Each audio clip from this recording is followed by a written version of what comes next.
is, panelists, what we're going to do is, so Mark, just think of it if you guys are sitting on stage, right? Okay. So how do you get to the panelist view where it's only, then you say you want to have like, I can see the whole gallery. So, well, you can't do it so that you see just the panelists. We played around with it. We couldn't get that working right. So, so the best way I can structure it is, so Mark, you're going to be on stage first. Then I'm going to have Greg Simpson, you'll be next. Chuck, you'll be sitting next to Greg, and then Doug. Okay? Make sense? All right. Yeah. Ready to go? Do it. All right, let's do it. Cool. All right. So not really a question. So let's just go through the panel and just give a 2-minute intro as we go down the line here. So a 2-minute intro, essentially like, where are you from? Where do you currently live? You know, what type of business do you do? How long have you been in the business? What made you get into real estate, et cetera. So we'll start with Mark first. 2 minutes. Where are you originally from and where do you live? Riverside, California. I was born, currently live in Los Gatos. Licensed in 1994. Sold a business in Southern California prior to real estate. That was a asset liquidation business. Where do I sell? All over. Price range, average price point's about, I think it's at 1.6. No, actually it was 1.8. And what made me decide to get into real estate? I think at the time, my wife and I we moved up here looking for a piece of property, realized how every agent that we dealt with didn't want to listen to us or weren't the caliber that we were looking at. We were looking at a business to get into that I didn't want to have employees.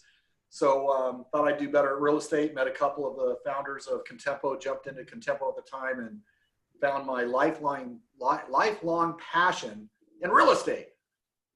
There you go. Did you know that would be your lifelong passion? Hell no. I don't think anybody on this, I know nobody on this panel did, much less probably anybody on the call itself. No, I mean, I don't think any of us would be in real estate anywhere else in America if it wasn't for being in Silicon Valley. I think it was, right. Yeah. So no, I used to say the same in New York too. Yeah, I wouldn't be in real estate anywhere else except for New York or California. Right. Yeah. That's it. Coastal. And just so everyone knows, you don't have a background in sales, right? Would you say this is your first sales job? Yes. And I think that says a lot. You're one of the #1 brokers in the area, and you don't come from a sales background. I think that says a lot. Let's see, Greg Simpson, you're up next. Tell us. All right, everyone. So a little opposite of Mark, I've been a salesperson since I was like 5 years old.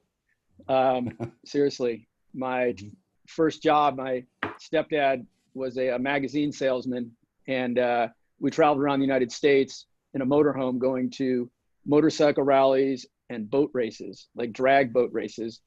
And he sold magazine subscriptions, and he would give me the old expired magazines from 2, 3, 4 months ago. And I'd walk around the lake with the old magazines and sell them for $0.25 to people in their motorhomes who are watching the races. And I got to keep the $0.25, and then I'd tell them to go over and buy the subscription. So I started selling and dealing with people when I literally was like, that was probably 7 to 10 years old-ish, early. Love that. So I've been in sales forever. I got into real estate in 2004 after a 14-year tech sales career, running software, North American sales for a couple software companies, the corner office with stock options and benefits, all the things that we don't really have in real estate. But I was not passionate, actually hated going to work every day. I was very, very good at it, but didn't enjoy it at all. Super techie. I'm not techie. But the light bulb went on. I got into real estate. I'd thought about many, many different businesses that I would explore. I always said, even after 14 years of a tech career, I always said, I don't know what I'm going to do when I grow up. I'm trying to figure out what I want to do when I grow up.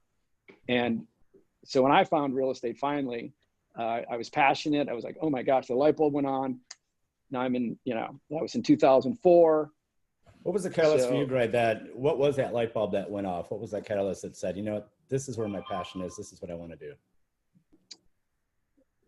We were at a family dinner down in Orange County, and my mom had a friend. He passed away a couple years ago, older guy. He owned 2 Century 21 offices in Orange County. And he just started telling me, like, you need to get into residential real estate. And he told me about the job and your personality and your skill set and your background. And it was like laser focus. I heard every word he said, and it was amazing. I mean, the light bulb went on. The next day I called Bryon Crane from Intero. They had just opened and launched Intero. I had breakfast with him the next day. He said, go get your license. I gave my CEO of my company a 3-month notice. He thought I was punking him. And I studied and sold software. He spent 3 months trying to talk me into staying. And I got, you know, so I started marketing my real estate business during those 3 months. So when I got my license, I'd already pre-marketed to my smaller network at that point and was off to the races. And the rest is comment, history. which is probably good for a lot of folks on this call, was, and I didn't coin the phrase, actually Gino Blafari did. In 2004, I hit the beach and I burned the boats behind me. Because if the boats are on the beach and things get hard, what do? Yeah. You go back to the boat, you paddle back out to the ship. But That's if there's no boats, you got to keep going forward. And there's been tough times. We're going through a tough time right now, of course, everybody. 2008, we can talk about. But if you know the boat's there, you're going to turn around. So I burned the boats in 2004. That's great. Thanks, Greg. Chuck, tell us a little bit about yourself. A little about myself. Okay, born in Chicago, Illinois. Grew up in San Francisco my entire life. Came down to the Valley here and went to University of Santa Clara in 71. Graduated in 74, 75. Went into real estate in 76. How I got into real estate, I went to Europe for probably 3.5, 4 months by myself and grew up. And was on a train going through Austria and looked at all these beautiful chalets and castles. And I thought, real estate would be interesting. So I came back and got my license in 76 and just kept moving forward. I worked for a company called Value Realty. Charlie Gordon and Ron Lewis were the two brokers there. Ron Lewis, if you know, is Helen Lewis's ex-husband. As the story goes, I bought one of his offices and in 1980. What a great time to start a real estate company. And for 10 years, I had, it was called Coast to Coast Properties. It was real estate world until Realty World, I found, had been suing Ron, undisclosed to me, about name infringement. So I grew up really fast in the business. For 10 years, had our own company, Contempo. Bob Molds bought my company in 1990. Worked for Contempo for 10 years, grew their Los Gatos and Saratoga offices. And then in 2000, I went over to Lon Panel for 17 years and then found my home here at Keller Williams. So it's been a great run. Later on, we'll probably get into what we did, how we did things, and that's how I got to where I'm at right now. And pretty fortunate. Cool. Thanks, Chuck. And last but not least, Doug, tell us a little bit about yourself, where you got started, and a little bit about your backstory. You're muted. Unmute yourself. Come on, Doug, you should be a pro at this by now. Sorry. I was born in West Covina, which is down in Los Angeles. I grew up in Ventura County. Went to school down there, got my undergrad at Cal State Northridge in finance.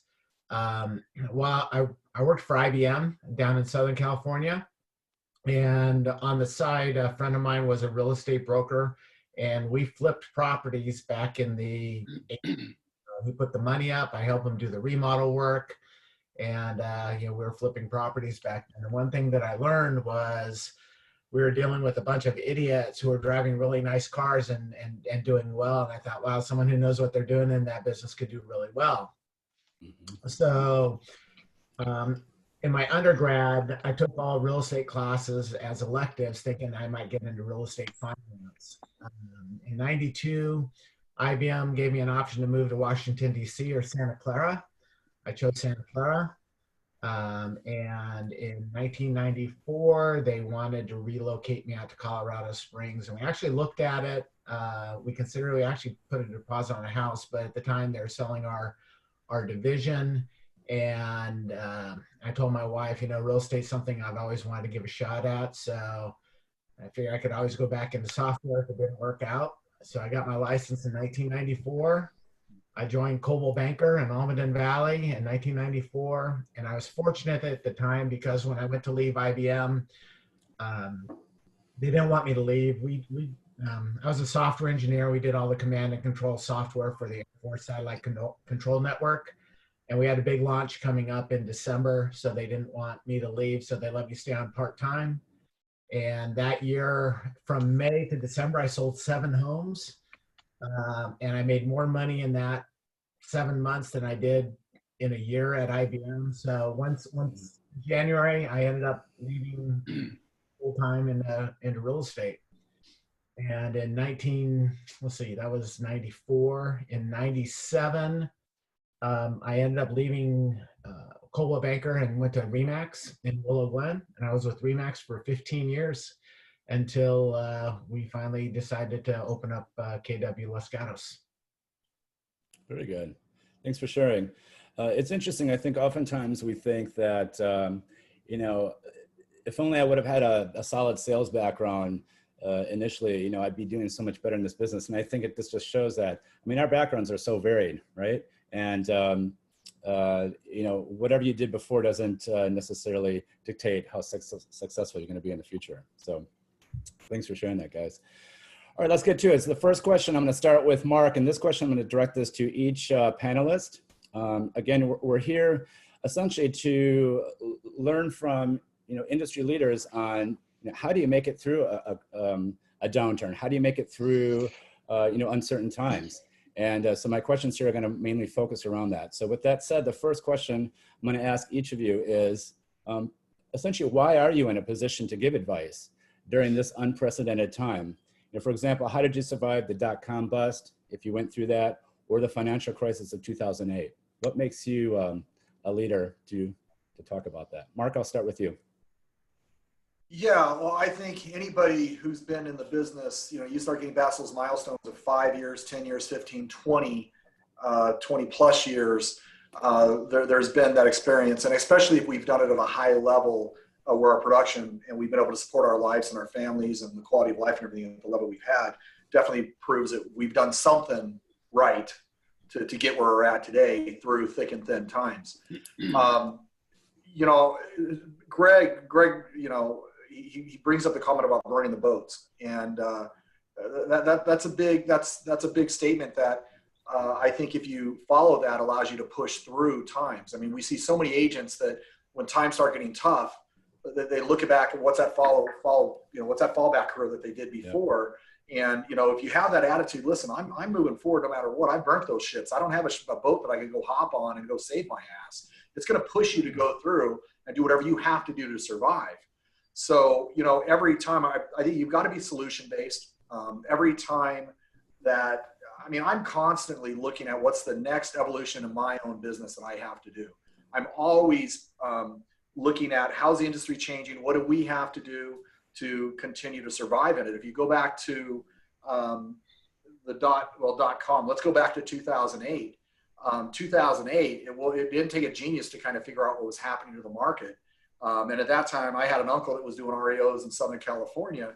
And, him and I had a talk one time. We were talking about how the market's changing. And I went ahead, he gave me his list of all the banks and everything that were out there. And I immediately started going out, sending my packets to every one of those banks in anticipation of a change. So to answer your question, I think anybody on this call here has lived through those times. So we're definitely a wealth of information of how do we keep our mind straight, the mindset to be able to move forward in these challenging times and move forward. And the way we do it is we're solution-based. We're constantly looking at how do we have to do to strengthen our business and moving forward. And Mark, let me ask you this. How long were you in the business before you went through your first downturn? I got into the downturn. I remember when I was actually, I worked for about a year under one of the top producing agents in the San Jose area, not being licensed. I was her, I'll say it. Well, never mind. I was her helper. I see Edith laughing. She knows what I want to say. For a year. She didn't pay me a dime. Debbie Townsend. I know Chuck and Doug and Greg, you guys probably know who she is. She was a very hardcore person to work for. But I wanted to be a sponge, and I jumped into it. So that was in 93, actually. And in 93, everybody was saying, what a great time to get in the business. It's crazy. Right. Open houses are going nuts, all that stuff. Yeah. Well, guess what happened in 94? Mm-hmm. Plummeted. So my first experience was actually awesome for me because it taught me how to survive in a crappy downturn. That's right. And I think that's a challenge that a lot of the agents are going to experience, because a lot of these agents who got in the business now in the last 8 years, man, it's been an incredible ride. You know, and we saw that in 2000 when .com kind of shifted a little bit. Man, from 2000, 2008, man, it was the glory days, kind of like what we've experienced. And as soon as 2008, I think we had an attrition rate of something like 40% of the agents bailed out of the business at that time. And then that's kind of what happened. I think that's a really important point to sort of drive home too, I think, is, you know, and same for me. I got in the business in 2009, right? And the market sucked. Yeah. But I learned how to make deals happen in a really tough market.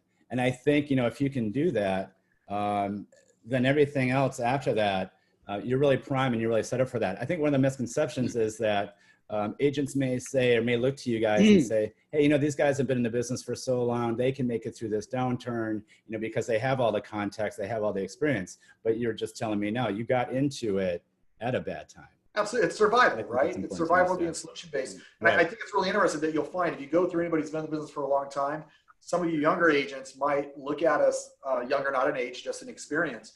You know, when you ask us the question, you know, are you going to panic in a downturn? The majority of us are going to say, I want a downturn. I welcome a shift in the market anytime because it's going to thin the ranks. It thins out my competition, and I'll kill it during those time periods. So, you know, bring on those. Don't be afraid of them. Figure out how you're going to survive through them, and look at the resources you have and communicate that. Yeah, and seize that opportunity. Agreed. Greg, I'll ask you the same question. What makes you an expert, a leader? What makes me an expert? Well, to be able to, in this area, well, I'll talk about the, you know, I got in business in 2004 and was pretty hot out of the gates. And then in 2008, 4 years later, obviously the whole bank collapsed. So getting through that would answer your question specifically about, you know, I went through that time, but very specifically, you know, 2008, the market crashed in the fall. I think it was like August when the banks collapsed. I just bought my house in Los Gatos in April of 2008. So I bought my home at the absolute peak of the market, and then couldn't sell my Cambrian home. So it was pretty gnarly time. I didn't get a paycheck for 9 months. So from the September of 2008 all the way into the spring of 2009, zero paycheck. So my wife and I spent all of our savings. We cashed in some of our 401ks and took the penalties. I sold my sports car, literally clean shop. I mean, it was survival. My wife became my assistant, and had to resist the opportunity to go back into tech. I actually had one of my good buddies I go skiing with every year. I've done a guy's ski trip for 28 years. And one of my buddies, he was a VP at one of the local tech companies, like was Symantec. And he offered me a job, pretty good job in March. And, you know, with 2 little kids, and it was hard. I contemplated very hard taking that job because I could have gone right back into making good money immediately. But I knew I'd be 6 months or 9 months later, I'd be unhappy and I'd leave tech again. So I stuck it out, resisted that, went to work every single day. Even though I didn't get paid for 9 months, I went to the office, got dressed, showered, went to the office every day for 9 months and worked. Got better at my skills, worked on my relationships. It was gnarly. I mean, and then when I couldn't get a car loan, I had this BMW 7 Series. It looked good, but it was a pain in the ass. It broke down all the time. I had no income. The banks weren't doing stated loans. So I could not get a basic car loan to go get a basic car. I drove around and went to credit unions, and, you know, here I am, one of the top agents in real estate, and I could not get a car loan. I couldn't get a car. I couldn't refi. Interest rates came way down in 2009. And I don't know what just happened. Are you guys, am I still there? Yeah, where's all hear you. Lisa, stop sharing your screen. Something just happened with my screen. Lisa. You're sharing your screen. Hang on. Lisa Smith's screen. Jess, can you take care of that? So, go ahead, Greg. We still got you. All right. Yeah, go ahead. No, it was gnarly. I mean, the refi rates dropped, and I couldn't refi. I couldn't take advantage of that. So we were stuck in an 8% loan when I bought my house. You know, everybody's refining. So it was super gnarly. So that's my experience. But when the market turned in March, April of 2009, I was prepared. I mean, I was in the office. I was ready to go. The market took off and I was in the captain's chair and, you know, ready to go. So it was And that's focused. when you took off. Well, I picked back up. Picked back up. Okay. But I want to intersect something real quick. I mean, Greg, I don't even know if you remember this. One of the first times that Greg and I met in person, we had a mutual friend. We're at their house. It's a party and everything. And I didn't really know Greg that much except for his reputation in town. And I really looked up to this guy, man. I was like, man, this guy's killing it in Los Gatos. And it was right when the market took a shit. And I was getting the REOs happening and stuff. I went up to Greg, oh man, you're Greg Simpson, dude. You're killing it. You're listing all those luxury homes. And he goes, yeah, but dude, I ain't selling shit. You're Mark Von Kaenel. You're listing all that REO shit and stuff, dude. You're fucking rocking it. So perceptions are a very amazing thing in our industry, isn't it?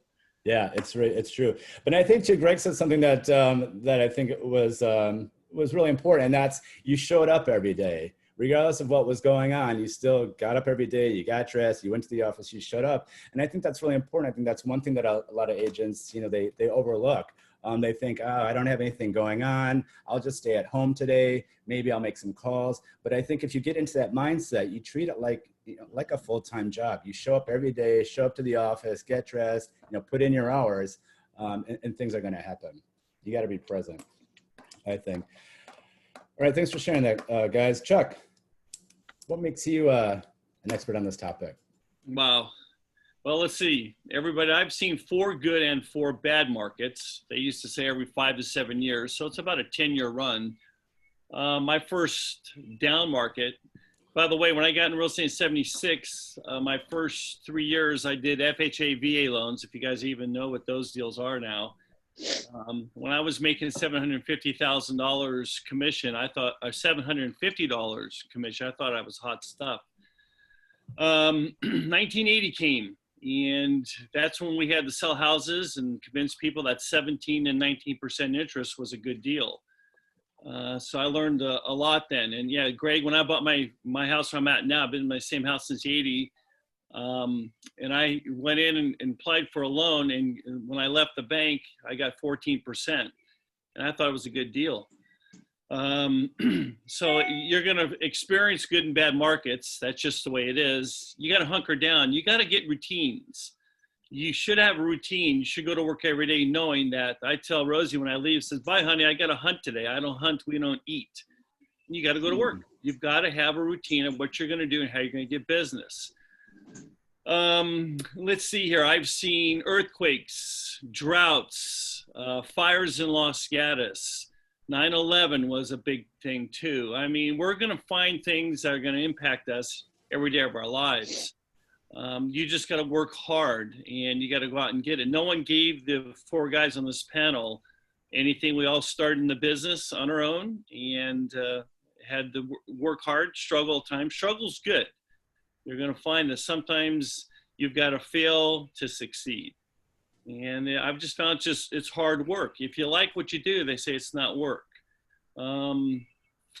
Let's see, what else can I tell you about? We saw the stock market crash. I remember in 2000, I had listed a home for $3.5 million, sold it for $3.6 million. The seller thought I was hot stuff.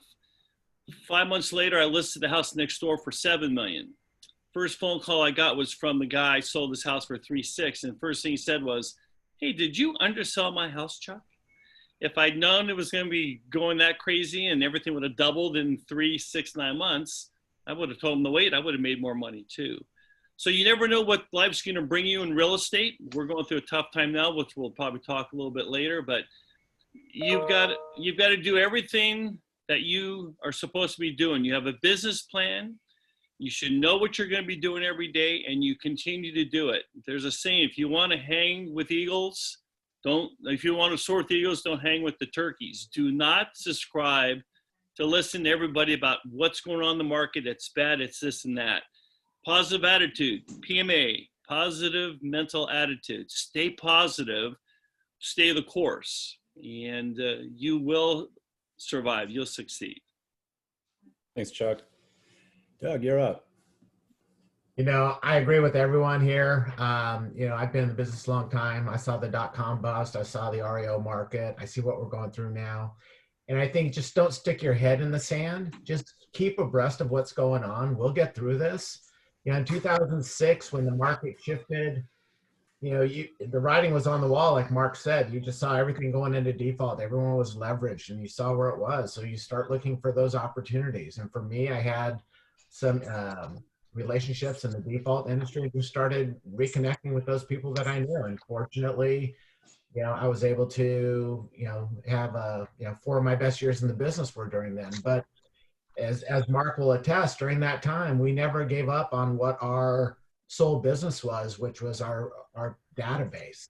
We kept marketing to our database and kept staying in touch. I still did my baseball games every year. And you saw in the REO market, you saw a lot of people come and go. The Bob Nastasi's, there were several agents out there who were really hot for about 2 to 3 years, and they're no longer in the business. So if things get slow, don't give up on your database. Just keep pushing, stay in touch with them, keep doing your client events, reaching out to them, because the market will turn back around and we'll get through it. And in the last 5 recessions, 3 of the last 5 recessions, property values have increased during that time. So we'll get through this. Agreed. And so, I think we can all agree, patience, perseverance will pay off. But let me ask this question. I'll ask everyone on the panel, because, the reality is not everyone can potentially wait 6, 7 months. So financially, some agents will be hit hard. A future check is more uncertain now than ever. If an agent came to you and said, I have 3 to 6 months of reserve to live on, I have no sellers currently in the pipeline, or they're holding off. My buyers are waiting on the sideline. I've already cut my expenses. I've applied for the grant. What's the one thing I should do this week to help sustain my business and to position me to take care of my family? Mark, I'll start with you. This is under the COVID situation that we're in right now. That's right. Yeah. Right now. So, an agent comes to you, what should I do, Mark, this week?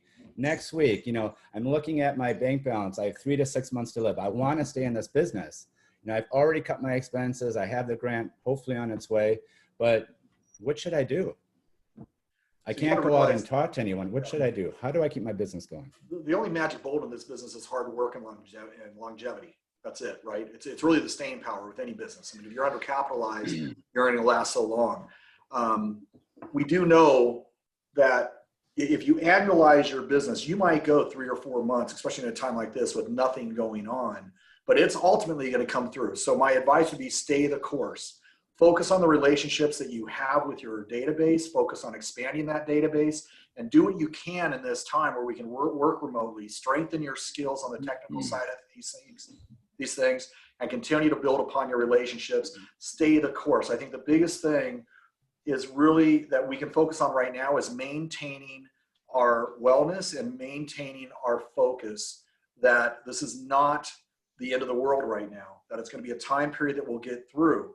It's going to be easier for others. The lesson to learn from this is build those reserves, to where if you go through a downturn, you can survive them. But my immediate response would be just keep doing what you're doing. It's going to come back out. Don't give up on it. Those ships are burned. You can't jump back into that ship. Just keep moving forward.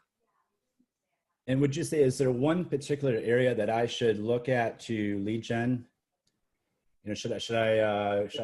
It's your database. Again, focus on strengthening the relationship, be the billboard for your clients, make sure that they're referring you to everybody in their database, and do whatever you can to expand upon that database in this virtual world that we live in. Okay. Thanks for that, Mark. Greg, same question. What would you tell an agent that comes up to you and says, yeah, I have 3 to 6 months to live on. What do I do? Well, you can't tell them to go get a job at Starbucks because Starbucks is closed. Right. So I guess we better stick this real estate thing out. But right. Not repeating what Mark said, because those are all good things. You really, you got to take care of yourself. Got to exercise positive mental attitude. Like Chuck said, you got to put a financial plan together. Make the plan and then work the plan. And, don't focus on the dollars. I mean, you got to know where your money's at and how much money you've got, but to focus on the dollars is, I would advise would not focus on the dollars, focus on getting better at your craft. And that's kind of what I did in the last time is, think about if you're I've been reading this Pat Tillman book, actually been reading it every night the last week, John Krakauer book. It's pretty good on Tillman. But, he was an undersized player. He had an amazing career. A lot of people told me he couldn't do things. He got cut from the first. What do you do when you get cut from the starting position? You work harder. He worked harder, got better at his skills. So right now, get better. Get better. We're doing all these trainings right now. You're on this call. There's tons of trainings, books to read. So get better. I mean, know the stats. Just be good. Like, get better. Work at your craft. Because then when it turns around, you are, you're ready to go. And work those relationships. I mean, I would focus on the people. You talked about lead gen, or, I've always been a sphere of influence guy. I mean, take care of those people that are the closest to you, and then go from there. But, communicate, be able to have communicate and get better. That's great. Thanks, Greg. And also, we're getting a request. Greg, could you please send us the titles of what you're reading in the chat, if you can? The titles? Oh, okay. What you're reading. Yeah, what you just I'll mentioned. put it on Facebook too. Yeah. Good. Thanks, Ed. All right. I'm actually It's going to shift. It's on my iPad. So if I go pull it up right now, I'm going to lose you. So I'll come back to that. All right. Thanks, Greg. Chuck and Doug, I'm actually going to ask you a different question. I'm going to shift a little bit here.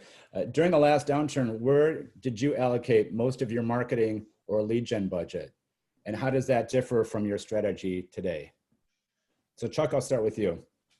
Where would you say you allocated most of your money to either market or lead gen, to get those leads and to keep that pipeline moving? And how would you say that's different today? Are you doing more digital to now digital lead gen or not?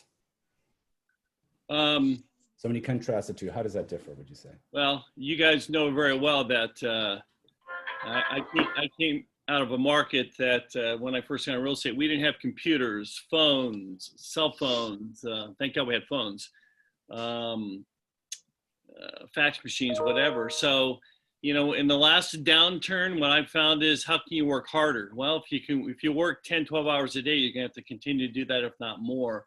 You got to budget. You got to know, where your money is going. You've got to do that. That's so important. I know exactly, and I know Doug is one of the best guys about this, as far as having, knowing, you know what you're going to do for the first year or this year. Every year I plan how much money I have to make, what I'm going to spend, and what hope I can save.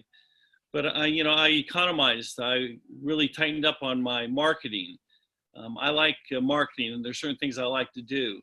A lot of you guys, there was a day where knocking doors and cold calling was the thing, but the cold calling is kind of, you have to call clients your sphere of influence. You just have to work harder and smarter. I don't like spending money if I don't have to, but there's a time where you have to do it. So I just found that, I worked my business plan, as Greg said, work your plan, plan your work. You can't walk in the office every day not knowing what you're going to do. You should have it written down, what exactly you're going to do today, this week, next month. You should have a plan. I'm an office guy. I love going to the office. That's where all the systems are. I can go in there on a Saturday. I'll tell you, there'll be maybe 3 or 4 of us. I miss the office. Working from home is a little big transition for me. So I bet it is. Yeah, I bet it is. Anyway, you got to strategize, economize, and just work harder, but don't give up. You got to work your plan. You got to stay at it. I like that too. And I like that how you said you have to have a plan every day when you go and have your plan. And I know Tom's talked about that before too. And if anyone has, wants to learn more about that, I know Tom's open to it, and Chuck, you are as well. Reach out to these guys. They have really great systems that they've talked about in different trainings that I've had, strategies that really work. Doug, I'll ask you the same question. During the last downturn, where did you allocate most of your marketing or lead gen budget? And how does that differ today, if it does? Well, in the last downturn, it was the REO market. And, fortunately we didn't have to spend a lot of money marketing our REOs. I probably spent more money going to Rio Mac conferences and 5-star conferences and just to network with the different asset managers and get our foot in the door with those companies. But like I said before, we never gave up on our traditional marketing to our past clients and sphere of influence, because even though they weren't buying or selling at that time, we knew that once we came out of this, we wanted to be top of mind. So I would say we probably spent most of our marketing dollars at that point continuing with our traditional marketing, even though at the time it wasn't paying off, but it just still kept us top of mind. And how that differs today is back then, I had built my team. I had 9 people on my team during that time. And the lead gen that I was doing for them was all coming off of the REOs. We were getting a lot of leads off the REOs, and I was able to feed my team a lot of leads because of all the listings that we had. When that changed, and the difference now is with the team, we just do different lead generating. Majority of our business is still past clients and personal referrals, but we do a little bit different marketing, Zillow, Realtor.com, more open houses. I know, Doug, you've talked before about Facebook ads. Are you still doing your Facebook ads? Are you ramping that up, or are you staying the same? No, we do a lot of advertising on Facebook with our listings, and we're just, we're taking this opportunity to get into Command. I've got a couple campaigns running right now on Command, and we've gotten, I think this, over the past 30 days, I think we've gotten 50 something leads off of Command. And how much does that cost you per lead? It runs on mine. It's about $4 to $6 a lead, depending on the property. A lot cheaper than Zillow, though. But they're a lot cheaper. They're top of the funnel leads. They're not ready to buy people. They're ones that you've got to nurture. But you catch them at the beginning. You nurture that relationship. So that's right. Yeah, I love that. All right, thanks for that. Let's see, Mark. Next question. What would you say? What are the most critical changes that we must make to face the future effectively? There's a lot going on with, well, obviously uncertainty, right? No one knows when this is really going to end, but I think everyone can confidently say that we'll be here for a while in some way, shape, or form, right? So when you think about, the future, leading into the fall, even in the winter of 2020, what are the changes that we may need to make today to position ourselves? Well, I think the number one thing, I think we've said it time and time again, is check your expenses. Look at them once, look at them twice, look at them 3 times. Just continue to see, ask that question, do I really need this expense in my life? And what is it, what am I getting out of? What's my ROI on that expense? And no matter how small that expense is, I would constantly be reviewing the expenses. And I would also constantly continue to look at your resources and how do you streamline your business moving forward. I'm really embracing that right now. How can I just tap into technology that I haven't had the chance to? So I would say to really review your expenses at the highest level and move forward from there. This is the first time in 20 years that I don't have a full-time assistant right now. For other reasons than COVID that happened, but I'm actually sitting here right now. I don't really mind it. It's stripping everything down. It's making me do it myself. And it's actually saving me some money to be a little bit more stronger moving forward as well. Right. Okay, good. Greg, same question. What are the most critical changes that we must make today to face the future effectively? Something else that's not expenses, because I think everyone understands, right? We need to cut our expenses. What's something else we can do? And in particular, I really do want to address sort of that, change your look. The newer agent change your look. Change your look. Yeah, there you go. Change your look. Come out of the gates a little different. Right. Social behaviors are going to be different. So I think the way we interact with people, yes, maybe in 2-3 years down the road, everything gets back to normal. It always does. But for the next period of time, social behaviors are going to be completely different. I mean, going out and seeing people, giving them a hug, shaking hands, that's over. Probably won't be able to smile at people anymore because we're all going to be wearing masks. Those are going to be like a fashion thing now. I mean, it's crazy. So adapting to these social behaviors, and as a realtor being, cognizant of that, social perception is, things we're going to have to change moving forward, and just being able to adapt. It's uncharted waters. We're not sure what the future holds, but I just kind of, this little note would be just about, you know, changing to fit into the different social behaviors that are going to be just different.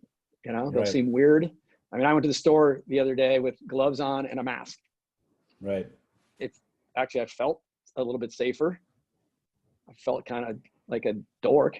It takes a while to get used to. Yeah, it doesn't. You know, I just like walking yet. across a parking lot. I felt like, oh, I'm that guy. Yeah, you know? yeah, yep. Like, you know, seriously. Same. And that's going to become our norm, at least for a while. It's going to be the norm. So I think, you know, just adapting, embracing it. You know, I've talked a little, you know, on some other calls that we've had. I'm like many of us becoming Zoom experts and things. But you know, oh, and I want to mention earlier too, in these times, something to adapt is do something for somebody else. Okay. I mean, life's hard for all of us. We're, you know, cutting expenses and all that stuff. But, you know, I've gotten involved with this couple, and Mark has too, but local charity in town, you know, Feed the Need Bay Area, and, you know, Feed Our Heroes. And you start hearing some of the stories that from other people, what they're going through, which is pretty much always worse than what we're going through. Mm-hmm. So it's super humbling. So give a little, reach out, find a cause, whatever it is, but go help somebody and help a charity, make a donation. It doesn't have to be a lot. It can be $10. It could be your time. But I think that's always good for your mental adjustment. You know, and just don't focus on the negative. Don't be driven by fear. That's what I wanted to say. Do not be driven by fear. If you're driven by fear, oh my, you know, doom and gloom. Yeah. Bye-bye. Yeah, exactly. Yeah. Thanks for that. Yeah, again, I know it was mentioned earlier too, and I know it's, you know, I want to sort of address either the newer agents or the agents, you know, that do a few deals a year, that are, you know, the agents that are really in this for a career, but, you know, this is really challenging right now. And I know it's a little bit easier for us to, on the outside here, to say, you know, this is a time of opportunity, you know, be positive and all of that. And I certainly am a proponent for all of that, because I truly do believe it's a time for a great opportunity. But again, I started in the business in 2009. So I have that experience already. But so, Doug, I'll ask you this question. Actually, let me go to Chuck first. I'm going to ask you this question. So, you know, again, I'm a newer agent, or an agent that's been in the business for a few years. I'm going to have a really tough time these next 3 months. I am positive. I'm a positive person. You know, I do see this as opportunity, but I'm scared right now. You know,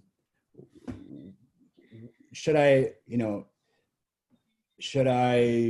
I don't know, get a roommate? Should I, should I start joining charities? Because obviously I want to give back, but maybe I can expand my network that way. You know, what else can I do besides what we've discussed already? You have to adapt. Every market has its issues. And if you've been doing it long enough, you'll see that you will adapt. So here's what I'm doing to adapt. Can you put me on the screen? I'm going to show you guys. I have buyers I've been working with. And so I'm going to go show property tomorrow. And you know the new rules that we have to abide by. Thank God the houses are vacant. So what I did is I created these packages. And if you look, if you can see really closely, I have booties, gloves, sanitizers in this bag. They're going to have their own masks. And this is for 2 people. So when I show a property to a couple, I'm going to hand them the bag saying, here, glove up, put the booties on, and here's some sanitizers for you. Then I have blue ones for single people, because I have a single lady who I'm showing property to. I mean, I'm going to adapt to the market. I'm not going to let the market adapt for me. So for new people, all I can tell you is this: we're new. We all, you know, you can go sit in a corner and crawl up and, oh, woe is me, or you can do what you're supposed to be doing. You're in a sales position. You have to figure out what you want to do. If you know what you want to do as far as financially, this will pass. So you're going to be home for another 3 or 4 weeks. It doesn't mean you have to give up real estate. You stay in the business, contact people. I've had buyers I've been working with. Sometimes it'll take a year to find them the right home anyway. So why stop now? So I'm just going to tell everybody, you've got to have the right mindset. You get up every day. What are you going to do? being stuck at home here, the one thing I don't do is I don't turn on that big thing on the wall called the TV, because if I listen to all the negativeness, it's just going to depress you. I got music going. You know, when you go in my office, every time I have music going, music to me is uplifting. It just makes me feel better. I got a good vibe. So please be prepared. I'm calling people in there and I'm telling them, okay, there may be some issues with showing homes that are occupied. All right, then we got to work around that. But I look every morning. You guys should be looking at the market every morning. Greg is a prime example of that. Those graphs and what he does inspires me to say, okay, now I'm going to go take it one step further. But I go back 10 days in every area and see what's come up for sale. You notice they changed the days on market to 0. Have you guys noticed that? You should have. So it gives everybody an even playing field. Know your markets. Stay in the business. And I'm telling you, these, when I get out of my car, I'll be gloved up, masked up. I've already shown property. I come out of the house greeting them with a mask, gloves on. I think I'm going to get glasses with a big mustache and nose on too. So Love that. Okay, That's so a great be example prepared. of how to adapt. Yeah, thanks for that, Chuck. That's a prime example of how you adapt to this and just keep it moving. We have a really great question here from Gary. Then I'm going to ask the panelists. Doug, I'll start with you. So, okay, what are you saying to potential clients who ask, what do we think the market will be like once the SIP order is lifted? Higher prices because of low inventory, lower prices because the stock drops, took potential buyers out of the market. So Doug, I'll start with you with that question. What are you telling clients that are asking, you know, what's the market going to be like after this is over? That's a great question. In my personal Great opinion, question. I think that once the shelter in place is lifted, we're not going to be back to business as usual. It's going to be a slow progression into getting back. I don't think that we'll probably see our market get fully back until sometime in the fall or later in the year. But I do think that we're going to have a good market. I don't think that we're going to see prices come crashing down. You know, fortunately, you know, the stimulus should help a lot of the businesses. We're unique here in Silicon Valley with all the tech and all the companies that we have here. I think that we'll see a slowdown in sales, but I do not see the market crashing. We may see a slight adjustment, but I think in the long run, everything will come back. Great. I think so too. Mark, same question. What are you telling your clients? Yeah, I mean, it's the same thing that Doug said. I mean, this is a catalyst that might change things a little bit. We've been waiting for something to kind of shift the market, but it's not going to be a nosedive. My conversation with my sellers are, listen, it's going to come back. It might not be pre-COVID pricing, but we're still going to be very strong. And if you're looking to retiring, take your money and run, because it will be a while for this market to come back, just as a general cycle in itself. For my buyers, I mean, again, there's life events that continue to happen that are going to make people buy and sell. So for a buyer, if they're going to be here 5 to 10 years, just go ahead and buy. It doesn't matter where the market's at the time. You know where it's at that time. So, you know, where it's going to be at when this thing's lifted, I think it's going to be very healthy, especially in our area. I'd be a little bit more concerned if I was in Oklahoma or someplace. But Silicon Valley is going to rebound. We have an incredible workforce, employment. I mean, it's still there, guys. So while we might have a little bit of a correction going on, it's still going to be very strong. So don't let it change your plans on listing right then or wait. I talked to a client earlier today. We're not going to wait until January or next year. Get it on the market. Let's take advantage of this market and move forward. That's right. Yeah, totally agree with that. Greg, I'll ask you the same question. What are you telling your clients? It's the question of the last the $1 million question. You know, a few weeks. Today's day 3, Groundhog Day 23. You know, there's no crystal ball. I'm trying to find one, but the you know, have people we're going to find out who the real sellers are, is what I'm telling clients. The sellers, I think, that come on the market, and you know, and if this thing gets lifted on May 3rd, hopefully it does for the right reasons. You know, all of a sudden, is there going to be a tsunami of properties because everybody that's been waiting for the last 6 weeks puts their houses on the market on May 4th? Maybe, you know, because I'm sure there's a lot of people that were just getting ready to put their homes on the market and they're waiting for the shelter in place to be lifted. So there could be an immediate pop in inventory as soon as the shelter in place gets lifted, whenever that is. The buyers will be out there, but are they going to be a little more conservative because their equity markets are down 22%? You know, I think there'll be a little pressure on prices personally. I mean, I don't think it's going to be 10 or 15%, but it could be 5 to 10%. But I think that's going to be the immediate. This is just all crystal ball. Maybe by the summer, if 2-3 months into it, things will maybe start feeling a little bit normal. But I think we're going to find out who the real sellers are. There'll be some opportunistic buyers. I think a lot of sellers that were getting ready to put their homes on the market because the first 3 months of the year were amazing. And I'm sure lots of people were getting calls from everybody on this call saying, hey, if you're ever thinking about selling, do it now because the market's up 10% in 2 months. So people are getting their homes ready to put them on the market, April 1st. Those opportunistic sellers will probably hold off.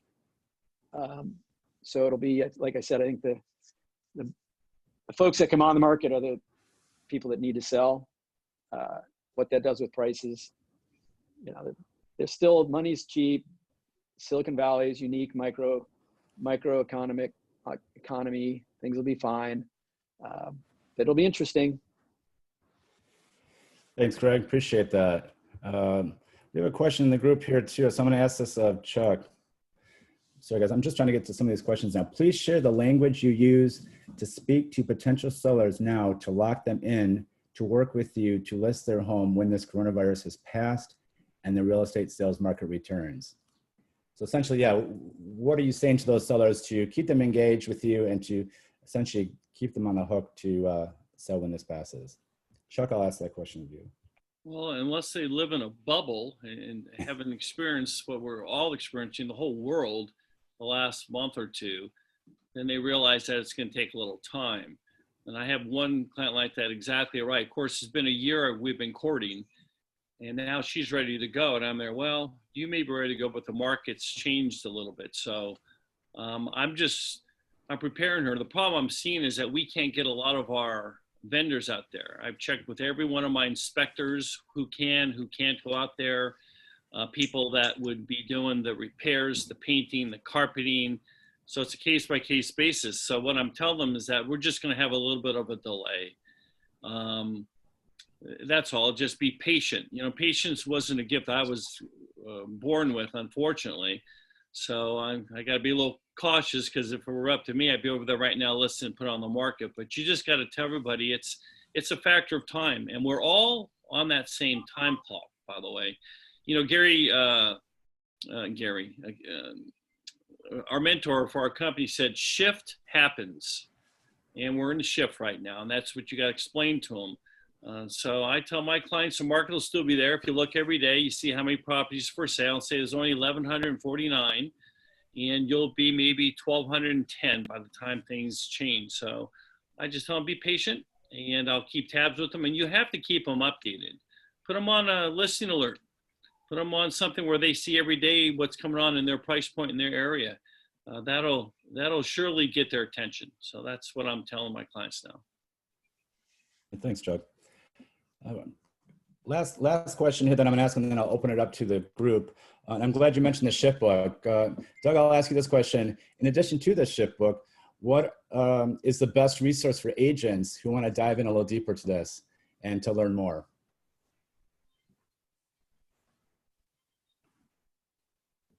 I'm getting invited to different masterminds, different training courses from Tom Ferry, Brian Buffini, other sources out there. I'm sure everyone else is too. There's a lot of great information out there. Companies that are top producing agents from around the country and what they're doing to survive in this current market that we're in. So if you have time, grab some of those. If you're looking for something, feel free to reach out to me. I'm happy to share a lot of those links that I'm getting. I don't have time to go in on all of them, but there's some really good stuff out there from different groups that are putting together these masterminds and webinars. But educate yourself. Take your time, especially if you're a new agent. Take this time to learn the skills that you're going to need to be successful in this business. Through Keller Williams, there's lots of great training classes from Keller Williams. We also, if you're a SCORE member, we just subscribe to Agent EDU. It's free to all the members. NAR is offering free classes or discounted classes. So there are resources out there. Take this time to educate yourself and prepare yourself for when the market does come back, and be that agent who's ready to hit the market hard once we get through this, and we will. Yeah, I agree with that. And for those of you that are really involved with Facebook too, there's a ton of Facebook groups out there that I know my team, the staff and the leadership team, we're really involved with these groups. If you have any questions on where to find them, reach out to anyone on the team. We're all super plugged in. And what's really great about this company, as we know, is this sort of culture of collaboration and care for one another. So there's a ton of masterminds, ton of different trainings. So if you're not plugged into that, definitely get involved with that. And like Doug said, take this time to learn and be a sponge, absorb as much as you can. I think at this point, I'm going to open it up to the group. Panelists, do you have anything else that you'd like to add in addition to what we've discussed already before I open it up? Go ahead. Yeah, it is a difficult time for us, just like, in the past bad markets, but every market brings opportunity.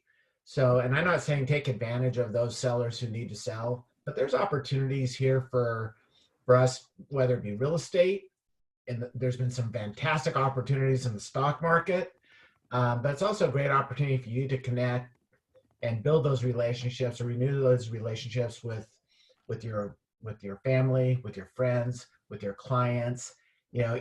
There's going to be a lot of movement in our real estate market. Now may be a good time for you to build your downline, or if you're thinking about building a team, finding some people at another company. There's going to be a lot of movement coming around in the next probably 4 to 6 months. So keep your eyes open and look for those opportunities. They're out there. Yeah, I agree with that. Bryon, I have something I'd like to share. Go ahead, Chuck. We're all focusing on, where our lives are now in the world, in our business. I've always described to the 3 F's: my faith, my family, and my friends. Love that. Now's the time that, you should have faith. Look for the silver lining, not the cloudy days, but contact your family and your friends. I've got an aunt in Sicily. I've called her. My wife and I have contacted her the past 6-8 weeks to check in, see how things are going. Contact your family, let them know you love them, that you're here for them, and same thing for your friends. I've got friends in San Francisco who have restaurants that have had to close, and it's tough all the way around. But the 3 F's, guys, remember that. That'll give you some help, some good feeling. Love that, Chuck. Thanks for sharing that. Any questions? If you have any questions, raise your hand. Otherwise, we'll wrap this up. Mark, any closing thoughts? Any final words of encouragement? I saw some chatter on the group chat, and you had brought it up too, for those agents who you look for that silver lining and you don't see much of a silver lining out there.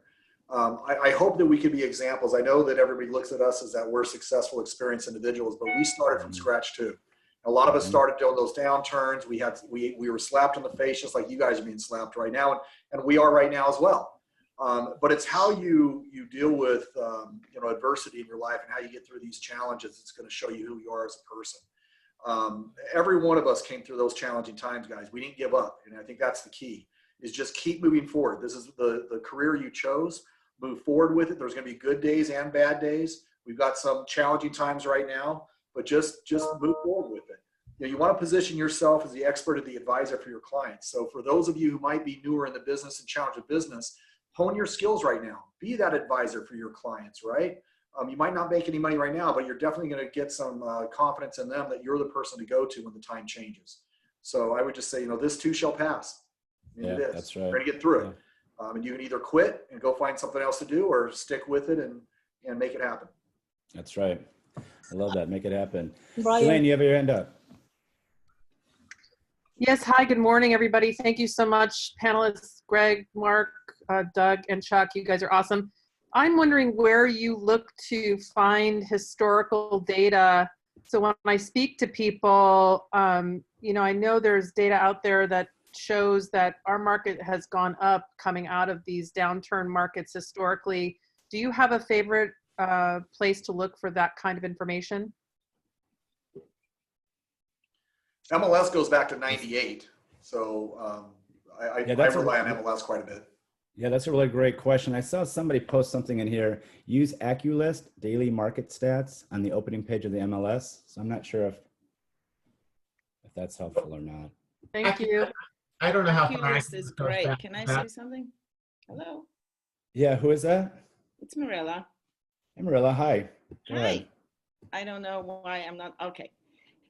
So I've used AccuList before. It's really helpful. It's from the MLS. You can go and create different reports based on zip code, area, all kinds of stuff. Now, the only thing to be cautious about is that it's not always hyper local. So if you're looking for something specific in Los Gatos or some specific area, it may not actually reflect what you want your clients to see. So you definitely have to review it and compare it, but I believe they still give you 3 free reports. I don't know if they've changed that. And then if you want to continue, you have to pay a subscription, but they're beautiful reports, really nice, and something nice to share. And I'm sure they've upgraded them. I haven't looked at them for a while, but they're gonna be social media friendly, I'm guessing. Like Susanna said, they have some more stuff now available on the MLS, which is really important too, because we are in the social media age for sure. And now we got thrown into it. So the sooner we get on it, you know, with everything, the better.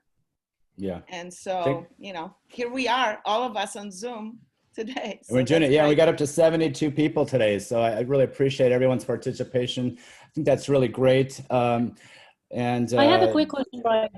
Yeah, go ahead. Sorry about that. First of all, thank you to everybody for sharing your very valuable experience. And then one quick question.